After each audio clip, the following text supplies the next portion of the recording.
Welcome to our channel. Let's talk.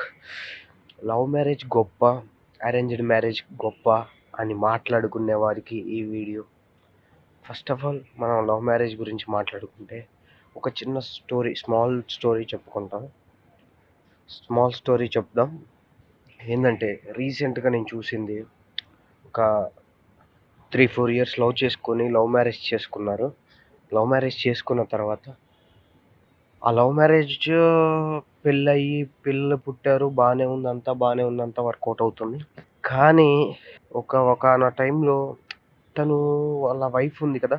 తనొచ్చేసి నేను మా అమ్మగారింటికి వెళ్తా అని జెప్పేసి తరచుగా అంటే వారంలో 2 డేస్, 3 డేస్ వెళ్తుంటది.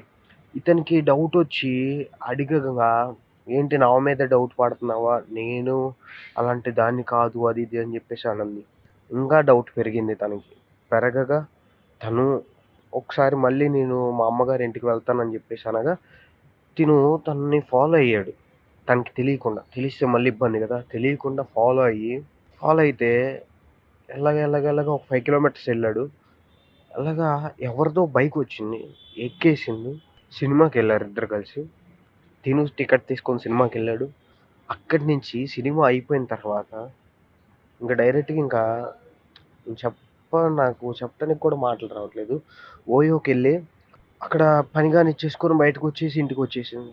అట్లా ఎంక్వైరీ చేసే తను ఒకసారి కాదు, 2 సార్లు కాదు, బొచ్చెడు సార్లు అలా ఎళ్లారని చెప్పేసి వచ్చింది. సో, ఇంకక్కడితో తనకేం చేయాలో తెలియక, కక్కలేక, మింగలేక, అడగలేక వాళ్ళ అమ్మోళ్ళకి, వాళ్ళ ఫ్రెండ్స్‌కి చెప్దామంటే ఏమంటారా అంటే, ఏమంటారు? "నువ్వు కోరి కోరి చేసుకున్నావు. తప్పదు భరించుకో. లేదు వదిలేసుకో. నీ ఇష్టం." అది ఇది అని చెప్పి చెప్తారు గానీ, ఒక్కళ్ళు కూడా నేనున్నాను నీకు తోడని చెప్పేసి ఎవ్వరు చెప్పట్ల. ఇప్పుడు తన బాధేంటి ఎవ్వరికీ చెప్పుకోలేక, కక్కలేక, మింగలేక సచ్చిపోతున్నాడు. ఏం చేయాలో మీరే చెప్పండి ఫ్రెండ్స్. లవ్ మ్యారేజ్ గురి లవ్ మ్యారేజ్ గురించి మనం చెప్పుకున్నాం గదా! అరేంజ్డ్ మ్యారేజ్ గురించి పార్ట్ 2లో చెప్పుకుందాం. బాయ్.